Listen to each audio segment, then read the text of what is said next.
Hello student, कैसे हैं आप लोग। आशा करता हूँ आप लोग ठीक होंगे। आज हम जानेंगे ग्रामर क्या होता है। बहुत से बच्चों को कन्फ्यूजन रहता है, सर ग्रामर होता क्या है। सर डिफिनीशन नहीं आता, हमको बता दीजिए। सो दैट्स उसको क्लियर करेंगे आज हम। सबसे पहले बात करते हैं हिंदी में। व्याकरण। व्याकरण वह साधन या माध्यम होता है जिसके द्वारा हमें ठीक से पढ़ना लिखना बोलना सिखलाता है, वह हमारा व्याकरण कहलाता है। चाहे वो हिंदी हो चाहे इंग्लिश हो।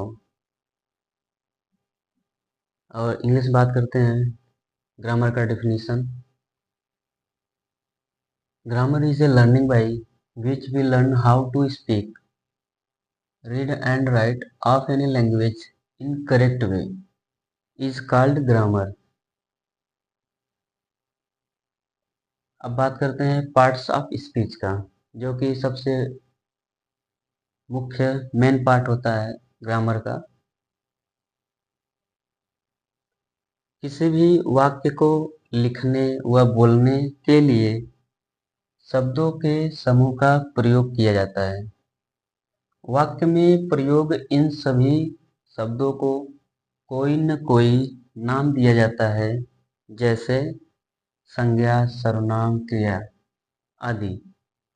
इन्हें 8 भागों में बांटा गया है, जिन्हें हम शब्द भेद कहते हैं। अब बात करते हैं इंग्लिश में। Group of words are used together in specify specific manner to write or speak a sentence. Every single word in a sentence is given a name. Example: noun, pronoun, verb, etc. These words are categorized in 8 categories, which are called the parts of speech. I hope आप सबको समझ में आया होगा what is the definition of the grammar। मैंने अच्छे से explain किया है, लिखा भी है। आप लोग चाहे तो स्क्रीनशॉट ले सकते हैं, लिख सकते हैं।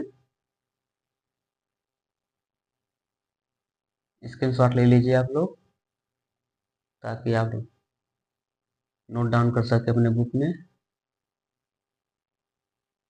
कहीं आप कुछ डाउट रहेगा आप मुझे कमेंट कर सकते हैं, बोल सकते हैं, बता सकते हैं, सर यहाँ नहीं समझ में आए फिर से एक्सप्लेन कर दीजिए, मैं बता दूंगा। हेलो स्टूडेंट, आज हम जानेंगे types of parts of speech. How many types of the parts of speech do you know? There are 8 types parts of speech. Parts of speech हमारा 8 प्रकार का होता है। First noun. नाउन मीन्स संज्ञा। And second pronoun. Pronoun means सर्वनाम।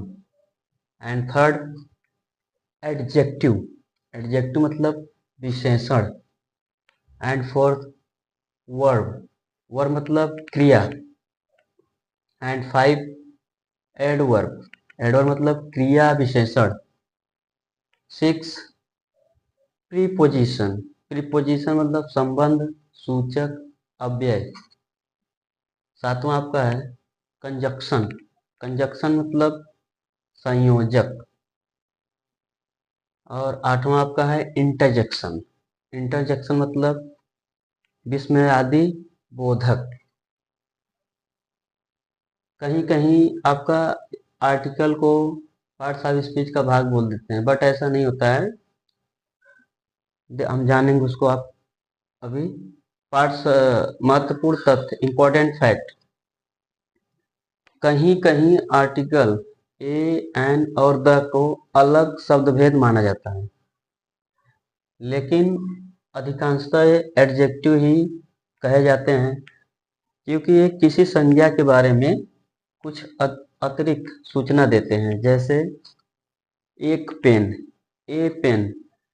यहाँ पर pen एक संज्ञा है, और ए का प्रयोग से पता चलता है पेन कितने हैं।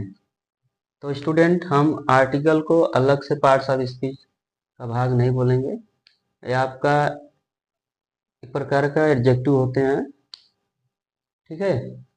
जो हमारे मेन पार्ट्स ऑफ स्पीच होते हैं वो नाउन से लेके इंटरजेक्शन तक होते हैं। मतलब एक टाइप जानेंगे पार्ट्स ऑफ स्पीच के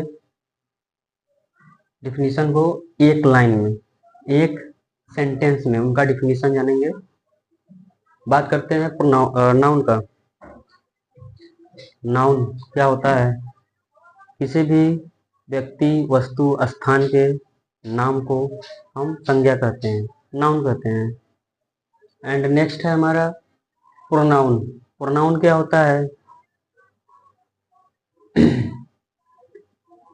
संज्ञा के स्थान पर प्रयुक्त होने वाले शब्दों को हम प्रोनाउन कहते हैं, सर्वनाम कहते हैं। एंड नेक्स्ट है हमारा वर्ब। वर्ब क्या होता है? इसके माध्यम से हमें सब्जेक्ट के कार्य के बारे में जानकारी मिलती है, उसकी स्थिति के बारे में जानकारी प्राप्त होती है। अब बात करते हैं एडजेक्टिव, विशेषण। विशेषण विशेषण हमें नाउन या प्रोनाउन की विशेषता बतलाते हैं, वो हमारे विशेषण कहलाते हैं। एंड बात करते हैं एडवर्ब। क्रिया विशेषण क्या होता है? क्रिया विशेषण जो कि हमारे क्रिया के बारे में उसकी विशेषता बतलाता है, वह हमारे एडवर्ब कहलाते हैं। एंड नेक्स्ट हमारा प्रीपोजिशन। संबंध सूचक अव्यय क्या होता है? संबंध सूचक अव्यय। प्रीपोजिशन वो शब्द होते हैं जो किसी संज्ञा या सर्वनाम और वाक्यों के दूसरे भाग के बीच के संबंध को प्रकट करते हैं, दर्शाते हैं। वो हमारा प्रीपोजिशन कहलाता है। एंड नेक्स्ट है हमारा कंजक्शन। कंजक्शन क्या होता है? कंजक्शन एक जोड़ने का कार्य करता है, जो दो सेंटेंस के बीच में, दो वाक्यों के बीच में, वो हमारा कंजक्शन कहलाता है।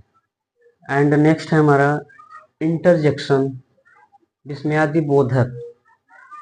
भावनाओं को प्रकट करने या व्यक्त करने वाले शब्द या शब्दों के समूह को हम इंटरजेक्शन कहते हैं, विस्मयादि बोधक कहते हैं। आई होप सबको समझ में आया होगा। यहाँ पे लिखा गया है, आप लिख भी सकते हैं। ओके।